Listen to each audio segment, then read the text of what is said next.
nome do Pai, do Filho e do Espírito Santo.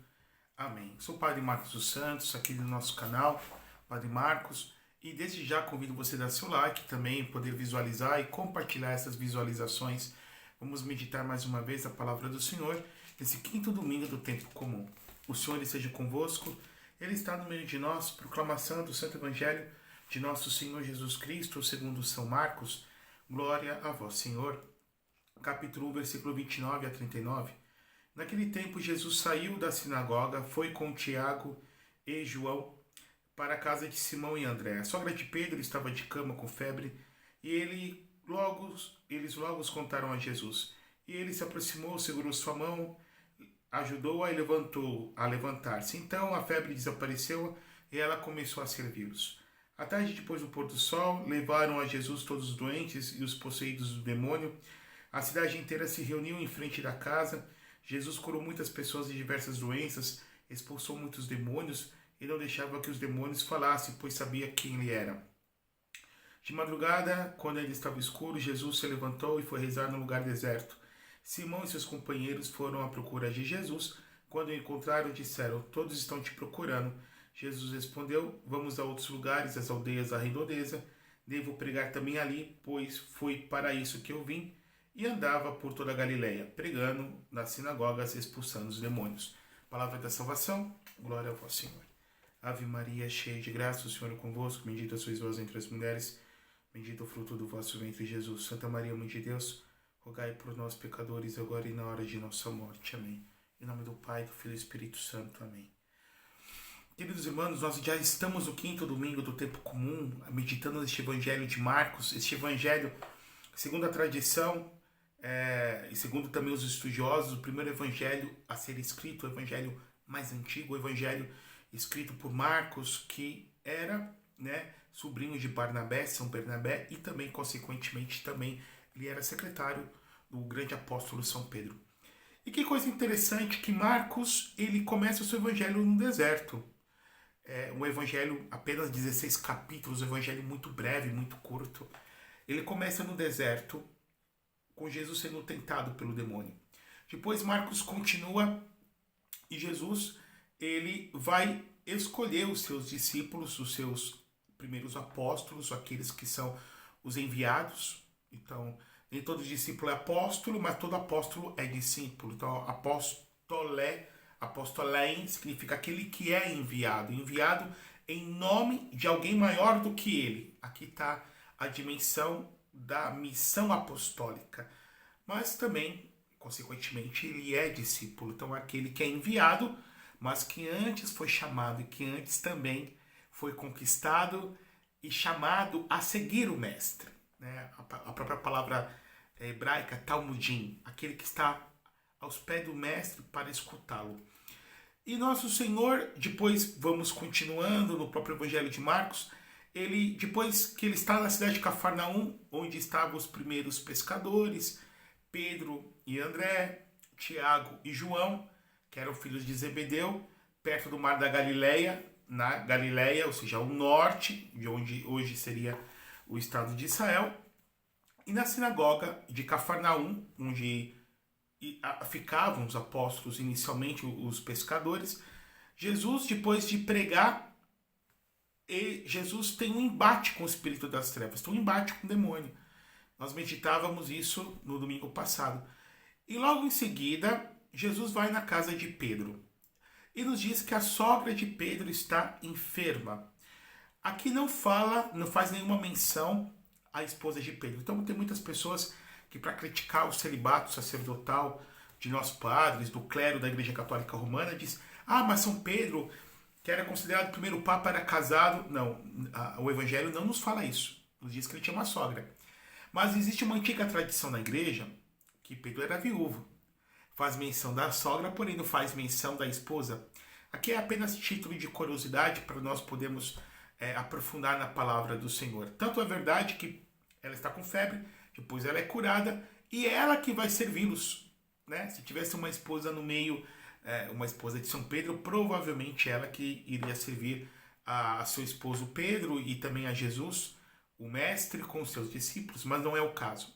Mas eu queria chamar a atenção para um ponto. Ela está com febre, ela está de cama. E eles procuraram a Jesus. E eles intercederam para essa senhora, para esta mulher. Então nós vemos aqui o valor da intercessão. O valor daquele que se coloca como ponte. Daquele que vem ser chamado por Deus ser pontífice. Pontífice no antigo Império Romano eram os responsáveis para fazer as pontes. Ou seja, aqueles que tinham conhecimento arquitetônico, até mesmo geológico, geográfico, para poder fazer as pontes. Ou seja, para cruzar um rio caudaloso e para de um ponto ir a outro ponto. Jesus, ele é por si só, em sua pessoa, Deus feito homem, pontífice máximo. Mas nós, cada qual na sua vocação, somos chamados também a sermos estas pontes, a sermos estes mediadores, a sermos estes intercessores. Como diz 1 Timóteo, no capítulo 2, versículo 4, há um só mediador entre Deus e o homem, Cristo Jesus, homem. E Jesus vai dizer em João capítulo 14, versículo 4, eu sou o caminho, a verdade e a vida. Ninguém vem ao Pai, ninguém vem ou vai ao Pai, senão por mim. Mas nele nós somos chamados a sermos mediadores. Como Jesus é o único Filho de Deus, em Jesus somos chamados a sermos filhos de Deus. Jesus é o único e eterno sacerdote. Então na cruz Jesus, ele oferece e é oferecido. Jesus na cruz é altar, é sacerdote, é vítima, e o fogo que tudo consome é o fogo do Espírito Santo. E ele se oferece ao Pai. Mas em Jesus há os sacerdotes ministeriais, nós padres, muito mais ainda o bispo, que tem a plenitude, que é sucessor dos apóstolos, e os diáconos que são ordenados não para o sacerdócio, mas para o serviço. Mas o sacerdócio que configura um homem mortal, pecador, a oferecer em nome da igreja o próprio Jesus. E a oferecer-se com Jesus. Por isso que o padre também é chamado, não apenas ser o mediador enquanto aquele que oferece alguma coisa, oferece a vítima que é Jesus, mas oferecer-se a si mesmo.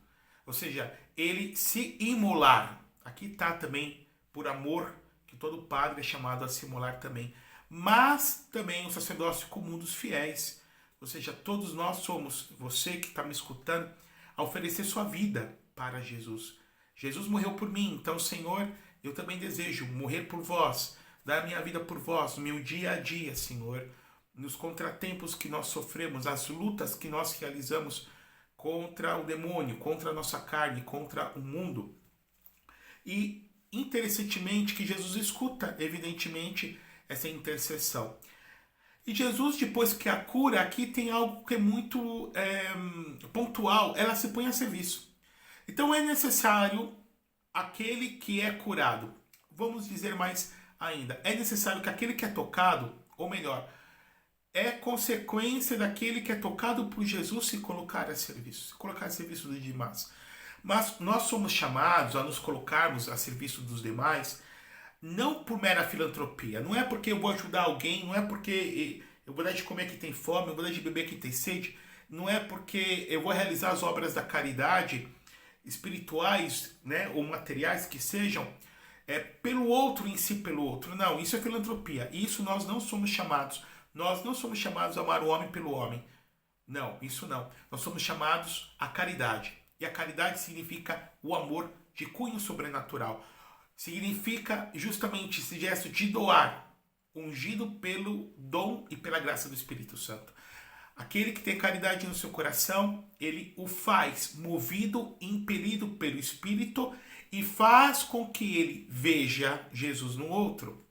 Então, na realidade, somos chamados a servirmos a Deus nos outros. Não é meramente servir o outro pelo outro, não. Até porque muitas vezes o outro também não merece. Mas de poder perceber em cada ser humano, mesmo nos mais pecadores, a própria pessoa de Jesus. Continuamos o relato, nos diz que veio, então, pessoas para serem libertadas atrás de Jesus, pessoas com problemas atrás de Jesus. Em outros momentos, nós vamos ver um detalhe muito importante, que as pessoas iam até Jesus meramente por causa dos problemas, como nós fazemos isso também. Temos problemas. A gente muitas vezes vê a igreja cheia, o sacerdote se encanta, que bom. Mas quantos de nós olhamos só para as mãos de Deus, nós não olhamos para o coração de Deus. Nós olhamos para aquilo que Deus tem a nos ofertar e não por aquilo que Deus é. E somos chamados a olharmos, como diz em espanhol, mirarmos o coração do Senhor por Ele e servir a Ele. Jesus sabia que essas pessoas tinham um certo interesse, mas Jesus é tão misericordioso que mesmo assim as atendia. Quando nós vamos ver, daqui a pouco nós vamos estar na Semana Santa, vamos ter a Quaresma, a Semana Santa, quando está no pretório, e depois que Jesus foi flagelado, Jesus sofreu as humilhações, Jesus foi coroado com espinhos, Jesus com uma cana na mão e com um saco de risão. E quando Pilatos mostra Jesus para o populacho, diz: Ecce homo, eis o homem. Aquele povo começa a vociferar: crucifica-o, queremos Barrabás. Mas que coisa interessante. Aquele povo tinha sido beneficiado por Jesus. Quem sabe um desses, porque esse evangelho aqui está no primeiro ano do ministério público de Jesus. A paixão vai ser 3 anos depois. Mas quem sabe um destes que foram beneficiados por uma cura física, psicológica, uma libertação, depois estavam lá gritando: crucificam. Queridos irmãos, vamos parar de sermos interesseiros com o nosso Senhor. Devemos, queridos irmãos, segui-lo com amor. E ele veio para que nós possamos ter a oportunidade de nos salvar. Todos os nossos problemas que nós passamos nessa existência humana que Deus nos dá. Alguns com um largo tempo, vai viver 90, 80, 70, 80, 90 anos. O salmista diz que o homem vive 70, os mais fortes 80. Que seja curtos anos, né? Mas todos os nossos problemas se resumem em 4 pontos. Problema financeiro, precisamos de dinheiro nesse mundo, não podemos ser hipócritas. Saúde, quem não quer saúde? Ter saúde significa ter qualidade de vida e saúde para os nossos. Problemas familiares, ou seja, problema entre irmãos, entre primos, pais com filhos, filhos com pais, netos com avós, avós com netos. Ou seja, o nosso círculo sanguíneo familiar. A família sanguínea é a família de coração. A família de carne é a família de sangue, é a família do coração. E depois, ou seja, os nossos problemas de relacionamentos. E problemas amorosos. Quem de nós não quer amar e ser amado, não? O amor exige esse movimento. Exige se dar e receber, né? Quando eu amo você, eu sou seu amigo. Quando você não me ama, eu sou seu amigo, você não é meu amigo, não é verdade? Mas o amor, esse dar e receber. E também, evidentemente, que essa vida amorosa não correspondida, mas essa vida amorosa do qual não temos sucesso também é um vetor e uma fonte de muitos sofrimentos. E aqui a gente fala de problemas entre esposos, namorados, noivos, enfim, os relacionamentos principalmente afetivos, sexuais e problemas que a gente pode dizer dessa ordem. Então, vida amorosa, vida familiar, financeira e saúde. Só que Jesus, ele não quer apenas dar isso para nós. Jesus, ele quer dar isso além para cada um de nós, queridos irmãos e queridas irmãs que estão me escutando. Ele quer nos dar a salvação. E quando eu acolho a salvação no meu coração, eu entro com Jesus também nesse combate espiritual, porque depois nós vemos que foram as pessoas para serem curadas, mas pessoas que estavam também possuídas de espíritos malignos, e estes espíritos proclamavam o senhorio e a divindade de Jesus. Eles se punham de joelhos e proclamavam a sua derrota. Mas quando eu estou com Jesus, também entro também neste embate. Nós somos chamados pelo Senhor. O cristão não pode se tornar amorfo. Um católico não pode ser em cima do muro. Não pode ser tíbio. Não pode ser tímido. Devemos ter a parresia, a coragem dada pelo Espírito Santo, como São Paulo nos ensina. Então, quando nós vemos este mundo em que está agora imperando a ditadura da opinião, em que eu não posso dar uma opinião diferente da que o mundo dá, em que nós estamos tendo um movimento globalizante no mundo, não meramente por escrito, mas também de ideias, de discursos, de narrativas, e que se você postar alguma coisa na internet que seja diferente da grande massa, do politicamente correto, vai cair. As pessoas não vão te escutar. Então, que nós vamos vendo, queridos irmãos, como que esses pilares que estão aí no mundo. Então, o aborto, a legalização do aborto, é todo um esforço globalizante para legalizar o aborto ou para minimizar essa situação. A ideologia de gênero, que vem ensinar que ser homem ou mulher é meramente um detalhe genital ou biológico, e que ser homem e ser mulher, na realidade, é uma construção sociológica e psicológica imposta por uma sociedade machista e burguesa, e que nós vamos ter uma imposição marxista. E aqui eu não estou falando do comunismo que está na China, na Rússia, mas um comunismo cultural, e que vem justamente trabalhar a ideia das pessoas numa revolução moral. E que nós vamos ter também, queridos irmãos, a União Civil Gay, de desconstruir como que a imagem familiar que nós temos herdada da Sagrada Escritura e da Bíblia, nos propondo outros modelos de família, como se Deus mudasse. O homem pode mudar, mas Deus não. A sua revelação não. E que nós vamos ter uma ditadura em que daqui a pouco estão querendo legalizar também a eutanásia. Eu estou dando aqui alguns exemplos. Nós não podemos ser indiferentes ao embate, à batalha do qual todos nós estamos inseridos. E como que eu vou fazer para isso? Nos diz aqui que Jesus dedicava muito tempo a ensinar. Devemos dedicar tempo a pregar, a ensinar, a iluminar as inteligências das pessoas. Que Jesus curava, Jesus o libertava. Mas no dia inteiro que Jesus não tinha tempo para comer nem para beber, Jesus ia à noite para rezar. Jesus ia para se conectar com seu Pai, porque é daí que nós ganhamos forças, queridos irmãos. Santo Afonso de Ligório dizia que quem reza se salva, quem não reza se condena. A oração é o segredo de tudo. A conexão que nós devemos ter com a fonte da vida, que é o próprio Deus. Deus pode falar conosco de diversas maneiras. Nós, com Deus, só uma, a oração. Então, não é gastar tempo. Estar com Deus não é gastar tempo. Então, dedique um tempo, dedique uns minutos. Tire a televisão, tire o celular. Compreende-me? Não só a oração que você tem que fazer, né? Você pode fazer adorando o Santíssimo, deve fazer adorando o Santíssimo, a Santa Missa, chegar antes da missa a rezar, fazer ação de graças depois da comunhão, comungar bem, comungar em estado de graça, receber o sacramento da confissão adequadamente, frutuosamente, ter uma grande devoção a Nossa Senhora, rezar o Santo Terço, como dizia o Padre Pio, se ela desceu do céu em todas as aparições que foram realizadas, que a Virgem Santíssima realizou, ela pede para rezar o Rosário, porque é realmente muito importante a reza do Rosário, ensino em família, a meditação da palavra do Senhor, porque essa palavra contém a revelação, contém o pensamento de Deus que vem iluminar a minha inteligência e o meu coração.